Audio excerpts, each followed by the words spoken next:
So I Can Stand on Mountains. Written by Whiscash and read by Goombasa.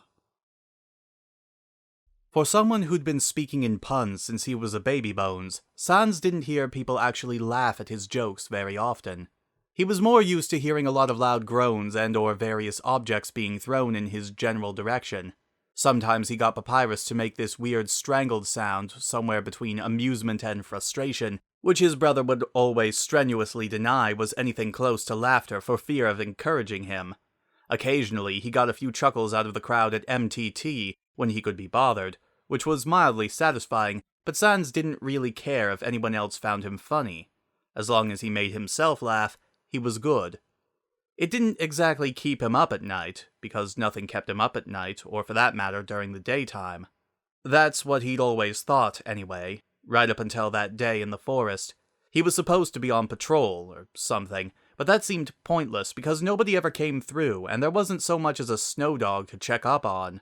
So that huge wooden door had looked like a pretty good place to take a nap, and he also wasn't going to pass up such a perfect opportunity for knock-knock jokes, even if he was the only one around to appreciate them. Man, did he ever turn out to be wrong about that. If the soft but eager reply, when the knock came as a surprise, then the loud, braying, hysterical howls of laughter that greeted his first punchline totally threw him for a loop. But in the best way possible. Sans had never made anyone laugh like that before. He might have suspected this mysterious woman was mocking him if her laughter wasn't so contagious, and if she hadn't immediately come back at him with another grade A rib tickler. They'd carried on swapping jokes day after day, and leaning against that door, laughing until his bones ached. Sans was pretty sure it was the most fun he'd had in years. Timelines, even. Back then, he never really thought he'd get to meet Door Lady, as he called her in his head, and once accidentally out loud, but it made her laugh because if I was actually a door, I could tell jokes by knocking on myself. In the flesh. So, yeah, maybe even he'd had a split-second mini freakout when he realized that all this time he'd been lying around telling the Queen exactly how he was failing to do his duty to her kingdom.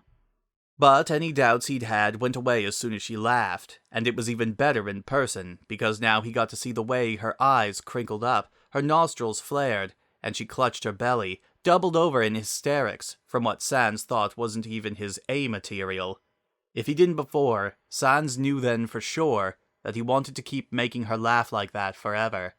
It didn't matter that she was Toriel, Queen of the Underground, that she still had an effortlessly regal presence, her royal robes billowing gracefully around her as she walked.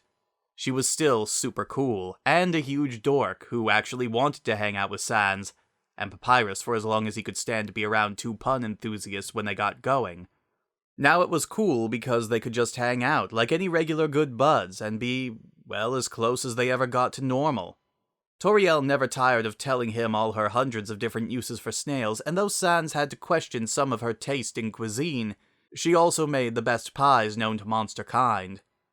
"Do not worry. For you, I will make it sans snails." So he couldn't really complain. Also, sometimes when they sat there at her table, she'd just give him this smile, almost like she was grateful for him just for being there, helping her finish up the leftovers whenever she'd apparently baked too much again, and it made Sans feel warm inside, like he'd somehow gotten the fuzzy dice from Papyrus's new race car stuck in his ribcage. Oh yeah, the surface, that was something. Because now they were up here, with all the noise and the people and the weather and the sun, which Papyrus still greeted loudly and enthusiastically every morning. Someone had told him about a human tradition called the Sun Salute, which he took very seriously, even after Sans had told him it couldn't actually hear him. Everything they'd all been fighting for, after spending their lives trapped underground, suddenly they were free to go anywhere, do anything, be anything they wanted to be. The truth was, Sans hadn't really cared about all that in a long time. Mainly because he'd stopped believing long ago that Asgore really was going to free them all someday. And anyway, he was pretty comfortable where he was. He and Papyrus were safe, he had friends, a job, just a life. Knowing how it could all go so wrong, why risk everything just for the possibility of something better? But now it had happened. He had to admit it was pretty great just seeing everyone so happy. Papyrus didn't even mind about the dissolution of the Royal Guard anymore because Now I, the Great Papyrus, have an even more important purpose in life. As the official mascot of monster kind, it is my duty to seek out all the cool humans out there and befriend them. And then, after seeing how great I am, they won't want to kill or hurt or hide from us when we walk down the street anymore. You're welcome, Sans. Probably faring a little better in the human-monster relations department, Toriel was no longer a recluse and was finally living the dream she'd told him about through the door. She now spent her days teaching history to monsters and human children alike. She was in her element. That one would have worked better if she taught chemistry in the classroom. Her eyes always lit up as she read from her books, gesturing excitedly as she recounted tales of monsters and humans past. All the kids adored her. She never lost her patience with even the stupidest or most annoying ones, explaining things over and over again in her gentle voice until they got it. She was even happy to let the little ones climb all over her, wriggling onto her knee and tugging at her ears while she read to them. Kids weren't really Sans's thing, way too much energy, but he could tell she'd never been happier, and she seemed to appreciate having someone to tell about her day whenever he stopped by after class. "So then I told them the one about the cross-eyed teacher," she was saying. "But nobody laughed. They always say things like..." She lowered her voice and rolled her eyes in a surprisingly accurate impression of a human teenager. "No, Miss Toriel, just don't." Sans leaned back in the slightly too small student chair he was sprawled in, kicking his feet up on the desk. "True comedy genius is destined to be unappreciated in our time, Tori." "It appears so," she said mournfully, before narrowing her eyes at him over the top of her reading glasses. Her gaze was like a laser beam, zoning in on him in the middle of all those empty chairs. "Sans, we do not allow feet on the desk." "Sure," he replied, staying put as he tilted his head in an attempt to look innocent. "But that's for students, right? Technically, I'm not a student." Toriel pursed her lips, trying to look stern, but Sans could see her mouth starting to twitch as he winked at her. "I suppose just this once, I will not tell anyone." "In case they have to put me under a desk?" She finally cracked at that, clasping her hands together in delight as she let out a loud, braying honk of laughter. "Exactly! And it would certainly pain me to see such a fate befall my dear friend." After taking a moment to recover, she continued. "Anyway, how has the surface been treating you? I hope you are keeping well." "You know it." Sans stretched and yawned, relishing the crack of his bones. "Got a pretty packed schedule. Sleeping, napping, distracting Papyrus from trying to make dinner for the humans." After everything, they really didn't need more evil skeletons trying to poison their children with sinister spaghetti headlines. "Barely made it in time yesterday for my strictly scheduled doze." Toriel giggled, but he had to admit it did feel weird not getting up and heading to his post anymore. Not that he'd ever taken his job seriously when he had done it, but it was still more fun if he had something to slack off from. But there wasn't exactly much of a market for watching out for humans anymore, since the surface was literally crawling with them. "Well, should you ever find the space in your busy schedule, I hope you know your surface would always be most welcome here." "Here? You mean be a teacher?" Sans almost fell out of his chair as he let out a snort of disbelief. She had to be pulling his funny bone with that one. Tori, you remember what happened last time, right?" Long story short, turned out a lot of humans still thought a skeleton materializing out of nowhere was actually scary, instead of a hilarious prank. It had taken Toriel hours to calm down a room of shrieking, sobbing kids, and even longer to pacify the parents who were already skeptical about leaving their children in the care of a monster. She didn't speak to Sans for 2 days afterwards. "I remember," she said, nose wrinkling briefly in distaste. "But, that particular misjudgment aside, I am sure you could be a wonderful teacher if you wanted to be, and we could certainly use someone with your scientific expertise." Sans didn't say anything, but his sockets must have widened at that because Toriel grinned triumphantly, arching a knowing eyebrow. "Do not look so surprised. I have seen your joke books." Huh. She was good. Sans knew when he'd been beat, smirking down at the desk, and he scratched the back of his skull. "All right, I, dabbled, but that was a while ago, and not exactly kid stuff, you know?" Toriel smiled, resting her chin on her hand. "There is no need to be embarrassed, Sans. I think it is a beautiful thing to learn. To be curious, to seek out knowledge for yourself, and then to share that knowledge with others, so that we might all move toward a better understanding of our world, and each other. To me, there is nothing more worthwhile in life, and never before would I have dreamed that one day I would be able to be a part of it. I cannot express how much it fills me with joy every day to be able to bring monsters and humans together in discovering our common history. And in doing so, perhaps... Her smile wavered for a second, and suddenly she was the one who looked uncomfortable, 2 delicate pink spots blooming on her cheeks as she cleared her throat. Well, I can only hope that I can help to prevent us from repeating it.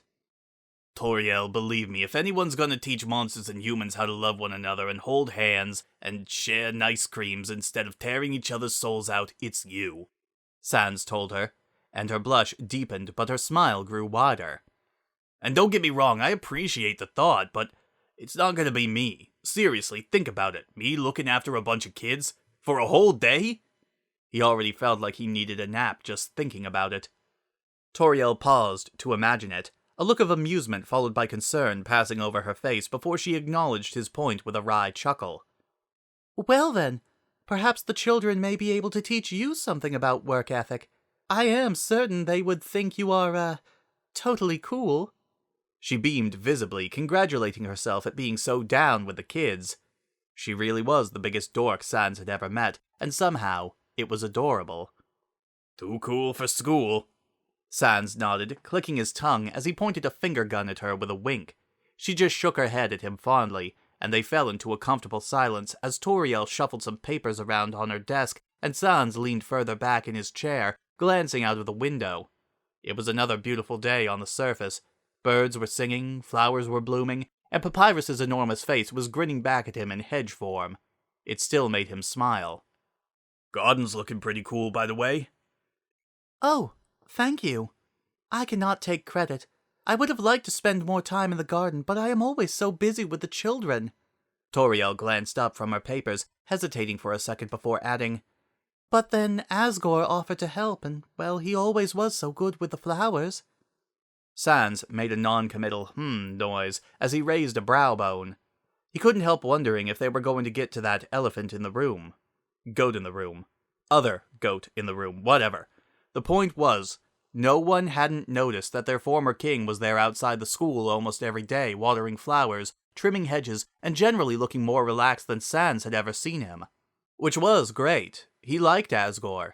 Everyone liked Asgore, which was probably why all everyone could talk about was whether their king and queen were finally getting back together. Alphys shipped it like burning, apparently. Sans could probably have lived without knowing what that meant, but hey, he wasn't going to judge. He didn't do that anymore. So, you guys, Toriel sighed before he could finish the question, her hands fidgeting on her desk. It is complicated, as they say.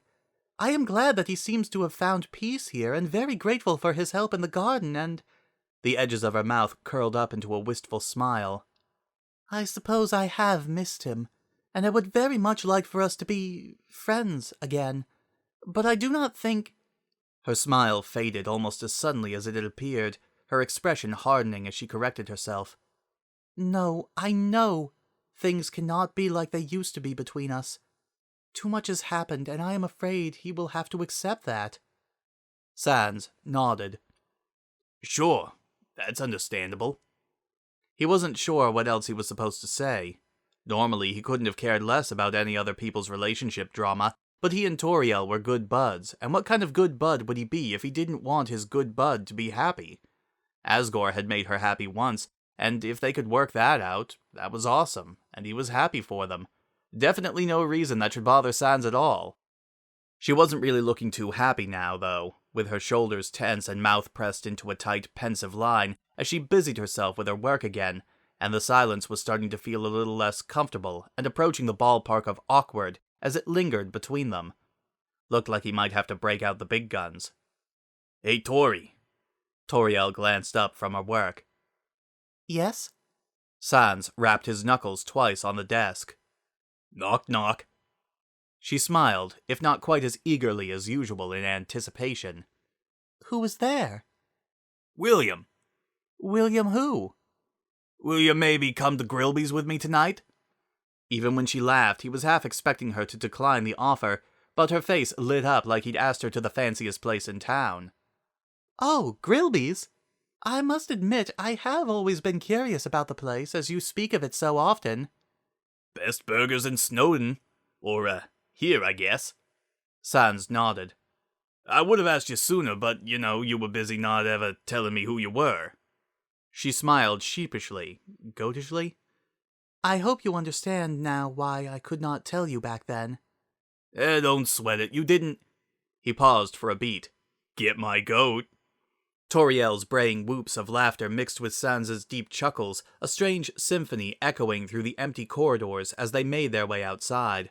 She stopped just as they reached the school gates. I am afraid my geography is, still limited, she admitted, shuffling her feet. I am still learning my way around the town, so I trust as a regular you will lead the way? Sure, it's right around...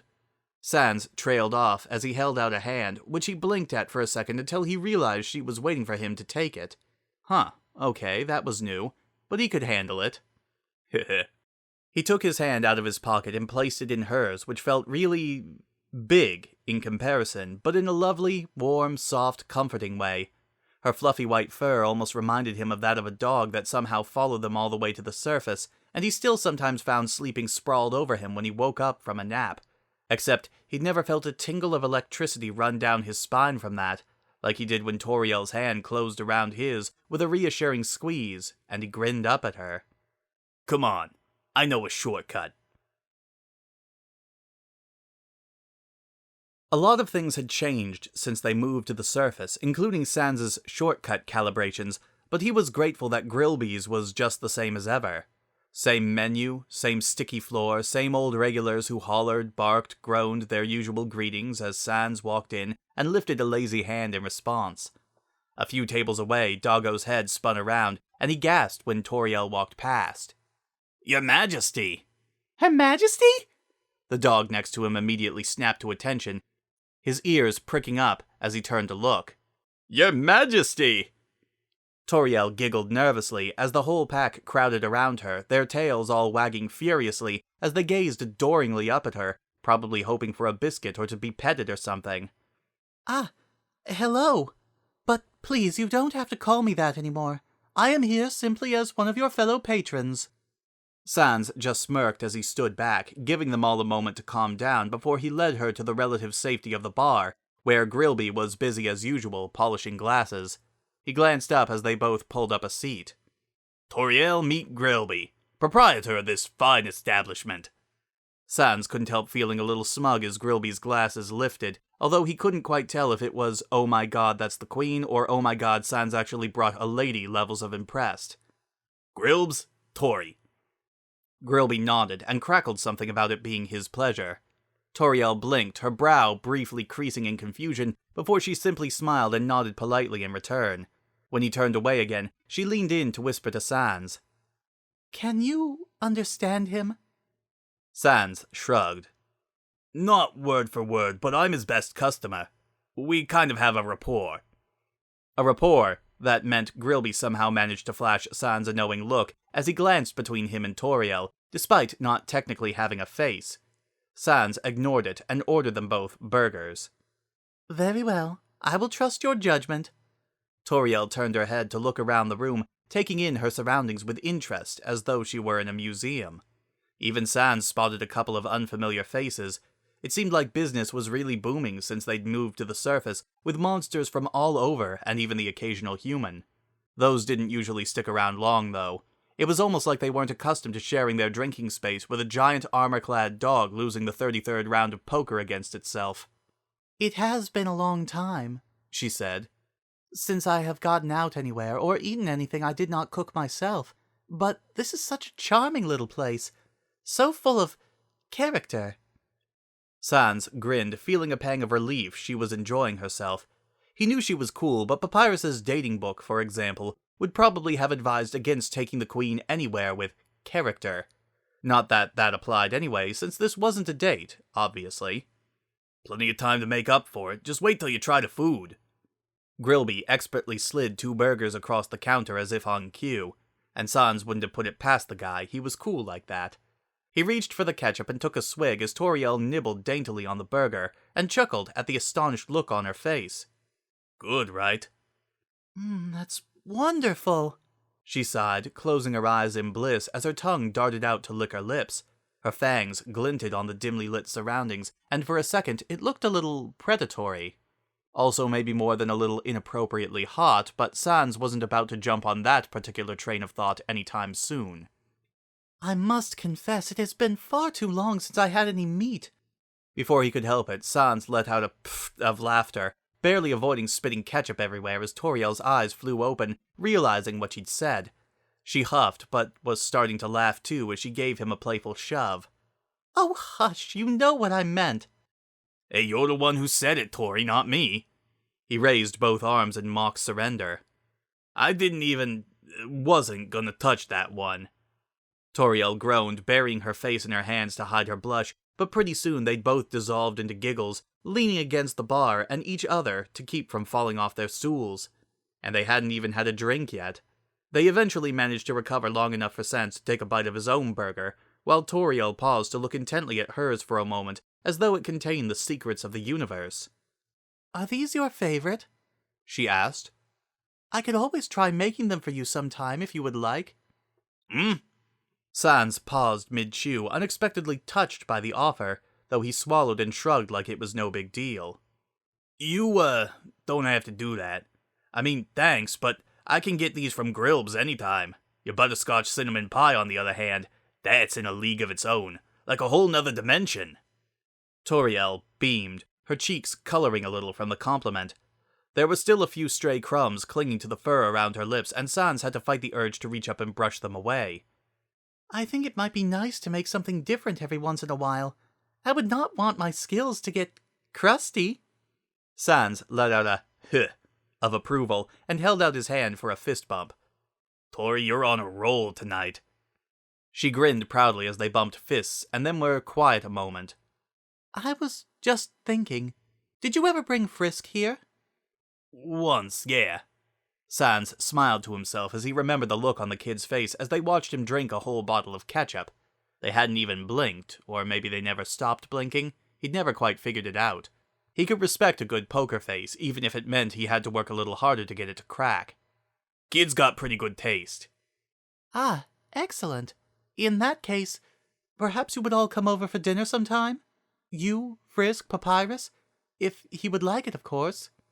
Are you kidding? He wouldn't miss it for the world. Toriel's face brightened at that, already clasping her hands together in anticipation. I could make anything you wanted. Burgers, pies, spaghetti? She trailed off, her next question more hesitant. Do you two hear from Frisk often? Sometimes. Pap calls them pretty often. Usually to relay such important information as the really cool bird he'd seen that morning. They're doing well, I think. I guess it's good for them to be back with their own kind, he was about to say, but the words hung in the air unfinished. He wasn't even so sure of that anymore. The whole reason they were here now was because Frisk was different. Despite everything and everyone who tried to kill them back in the underground, they hadn't seen monsters and humans, enemies locked in an eternal struggle for power, but just people. Friends. And as hard as it was for Sans to believe sometimes, it looked like they might actually have done it. Of course, there was still fear and mistrust. One kid, however determined, couldn't undo centuries of rivalry and bloodshed. But still, no one had killed anyone else since they reached the surface. There was a human hanging in there over in the corner, happily petting lesser dog, and this was their life now. As he could tell from the understanding in Toriel's eyes that she felt the same. Yes, I am glad that they are well. They had invited me to visit, but I do not wish to interfere too much in their... Toriel paused, biting her lip. True family. But I truly am happy for them, and so relieved that they made it back here. I never imagined it would be possible. She shook her head with a soft, amazed little laugh. It still seems only yesterday that I found them in the ruins. I could never have dreamed that they would be the one to change the fate of all of us. Truly, I never thought I would live to see our people reach the surface again. And there were times, many times, when I was not sure that I wanted to. Sans knew that feeling pretty well. You and me both, Tori. They were silent for a few moments. Well, save for the sounds of Grillby busily mixing drinks, Lesser Dog's delirious pants as its head approached the ceiling, and that one bunny in the corner crying about hot humans. Sans?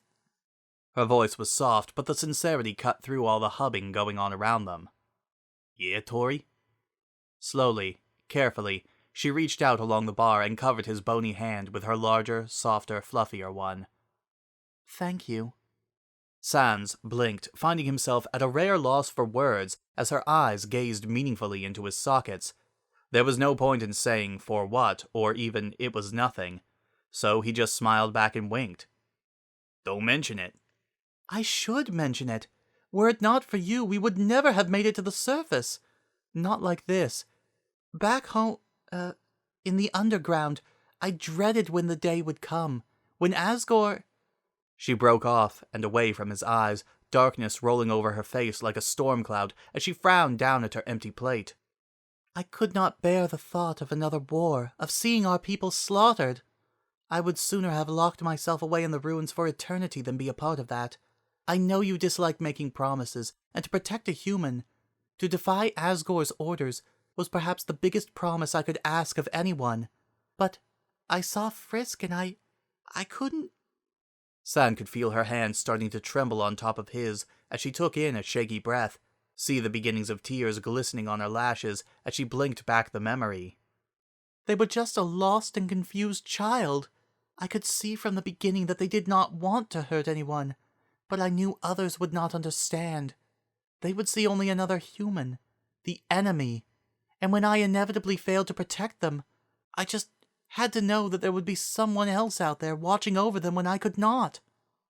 Her voice that day had been so subdued, so serious, that he immediately knew something was up. And yeah, of course, he wasn't expecting her to ask that, but somehow, despite her being just a disembodied voice behind a door, when he still didn't really know anything about her besides her impeccable sense of humor, he trusted her. He wanted to be able to keep that promise. Tori, hey. Sans twisted his hand around to squeeze hers in what he hoped was a comforting manner, linking their fingers together. White on white, her soft fur against cold bone. Couldn't have been more different, but against the bar they almost seemed to blend into one. You know you made the right call. Frisk's a good kid. A good friend. Back then, Sans trusted humans about as much as the next monster, and the next monster was usually ready to rip them a new soul. But he couldn't help liking the kid right from that first meeting, when they'd played along with Papyrus's puzzles, and he'd seen his brother's face light up whenever he talked about his cool new friend. But even then, he could never fully let his guard down. It was always in the back of his mind that it could all be an act. He knew what humans were capable of, so what if this one was just smarter, better at playing them all, until they made it to Asgore, to the barrier, and then... Well, none of that mattered now, anyway. So he might as well try to lighten the mood. Did I ever tell you about the time I got 30 hot dogs on their head? 30? Toriel's eyes widened in disbelief, her expression flickering between amused, disapproving, and concerned. How? Why on earth? Sans shrugged. Beats me, but they kept asking for 'em. What was I gonna do, deny the poor kid their right to delicious head dogs? What a curious child. Toriel smiled again, shaking her head fondly with a soft chuckle. After a moment she continued thoughtfully. You know, I truly thought that I could protect them. If I could only keep them hidden away in the ruins with me, then they would be safe from harm forever. I would do my best to give them everything, the best life they could have hoped for, trapped down there with the rest of us. I thought I could save them from meeting the same fate as the others. But I see now that I was wrong. However pure my intentions were, their destiny is their own. If I had held them back, they would only have been unhappy, and we would never have made it here. And yet, sometimes I still miss... Her smile wavered, fading into something more bittersweet. It was foolish of me, I know, to become attached, and selfish to presume that they could have been happy with me. I knew from the beginning that Frisk already had a home, a family on the surface, and I had known them only a short while. And yet there were times when I felt like... She trailed off, the sentence hanging in the air, unfinished, as she gazed off into the distance, frowning as though she was seeing something, or someone, there that Sans couldn't. Then suddenly she seemed to come to, shaking her head with a sharp, self-depreciating little laugh. But it doesn't matter now. Whatever I thought, I felt. I'm just being a silly old lady again. The way she cast her eyes down to the bar, as if struggling to conceal all those years of loss and grief, anger and solitude and heartache, made something in Sans's chest ache. He couldn't blame her for missing Frisk. The kid really did leave quite an impression, and even the life they'd left behind. The underground might have been their prison, but it was also home, the only one most of them had ever known. For all those years, when everyone thought their queen had abandoned them, she'd really been fighting her own battles, for her people, but also for the humans. Even after everything she'd lost, everything the humans had taken from her, she still believed that there was another way. She'd loved a human once, and, unlike Asgore, she'd never stopped loving, never stopped caring, never stopped fighting in her own way. And Sans, maybe he couldn't always understand why, after everything he knew, everything he'd seen, but he sure as hell admired her for it. Toriel was probably the strongest person he knew, and he wondered, sometimes, if Frisk had any idea just how lucky they really were. "You're not silly," he said, and she finally looked up, her eyes wide and curious at his uncharacteristic seriousness. "Not about this, anyway. Tori, you care. About Frisk, about the ones that came before them, about all of us. We needed that back down there, and we need it even more up here. Monsters, humans, everyone. I mean..." It was his turn for a self-depreciating grin, shrugging his free shoulder. "Someone's gotta, right?" It wasn't that Sans didn't care. Of course he did. He cared about Papyrus, about their friends in Snowdon, about Toriel, even back when she'd just been his door lady.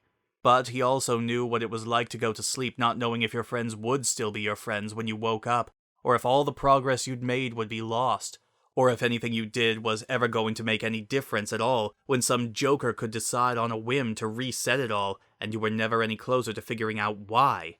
And yeah, some days that made it harder to care.